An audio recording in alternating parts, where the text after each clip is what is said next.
Nintendo has finally done it. They've built a real-life Pokémon world with their new theme park, PokéPark Kanto.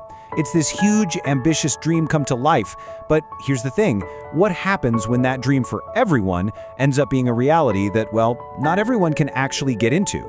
Turns out, building a world from a video game is way more complicated than you might think. And really, this question gets right to the heart of it.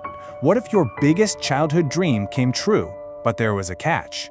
That's kind of the story of PokéPark Kanto.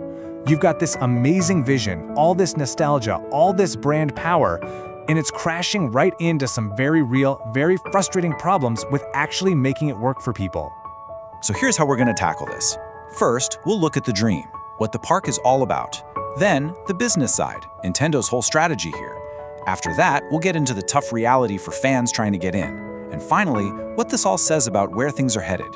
Okay, let's jump right in. All right, part 1. A Pokémon world realized. This is the dream of catching them all, but for real. We're talking about the big vision that after so much waiting finally opened in February 2026. Yeah, and let's be clear, this isn't just some temporary pop-up shop. Nope, this is a permanent, full-blown outdoor park right inside Tokyo's Yomiuri Land. It's huge, and it's all about total immersion. I mean, think about it. For millions of us who grew up with the games, this is the first chance to actually step into that world. And what's really cool is how they've designed it. The whole park is basically split into 2 totally different zones. You've got the Pokémon Forest on one side and Sedge Town on the other, and each one gives you a completely different kind of experience. So let's talk about the Pokémon Forest first. This part is all about just exploring. It's not about screens or augmented reality. It's a massive 500-meter nature trail, and scattered all around it are over 600 Pokémon statues. And they're not just plastic figures. They're made from organic stuff, and they're hidden everywhere. In the grass, up in the trees, inside tunnels.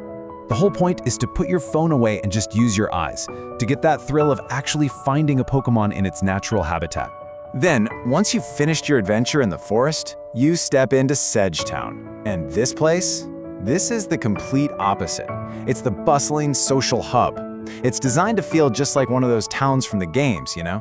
You've got the Pokémon Center, of course, other shops, rides, parades. There's even a Sedge Gym for live shows. It's where everyone hangs out, especially around the big Primarina fountain. Okay, part 2, Nintendo's anti-AI mode. Because, you know, this park isn't just about making fans happy. It's a really smart business move, especially with AI changing the game for everyone. So, to understand Nintendo's thinking here, you need to know this term, economic moat. It's basically like a castle's moat, right? It's a unique advantage that a company has that protects it from competitors. It's something that's super hard for anyone else to copy. And when it comes to Nintendo, their moat is, well, it's enormous. Just look at this. They own Pokémon and Mario, 2 of the most valuable media franchises in the entire world. That's not just money, that's decades of emotional connection. That brand loyalty, that's their fortress, and it's practically unbreakable. And that fortress is more important right now than ever before. Why? Because of stuff like this. Generative AI is getting so good that you can now basically type a sentence and create a whole playable world. That's a huge threat to the old guard of the video game industry. Suddenly, the barriers to making a great game could just disappear. So here's Nintendo's big bet. They're saying, okay, AI can create a world. Sure, but can it create nostalgia? Can it create the feeling you got playing Pokémon Red on your Game Boy? No way. It all comes back to this quote from their former president, the late Satoru Iwata. He said their mission was to make people smile. An algorithm can't do that. It can't replicate that real human connection they've built for decades. And that is the genius of this park. It's all about strengthening that emotional moat. You go to PokéPark Kanto, you make these amazing real-world memories, and what happens next? You go home and you want to play the games again. You want to buy the merchandise. It creates this incredible loop, a flywheel, where the real world and the digital world keep feeding each other, making that brand connection stronger and stronger. Okay, part 3, the reality of the hunt. Because as brilliant as that strategy sounds on paper, it has run headfirst into a very messy reality for a lot of fans. The fun of hunting for Pokémon has turned into a frustrating hunt for something else entirely. Tickets and just basic access.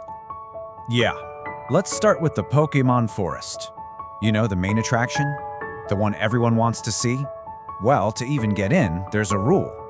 You have to be able to climb 110 steps on your own, without any help. So what does that mean? It means a huge part of the park is just off limits for a lot of people. If you use a wheelchair, you can't go in. If you have certain heart conditions or blood pressure issues, sorry, no entry. Basically, if you can't handle steep hills and uneven ground, you're out of luck. And as you can imagine, that decision has sparked a lot of criticism. And it's not just physical barriers. The digital ones are just as bad. You think getting into the park is hard? Try just buying a ticket.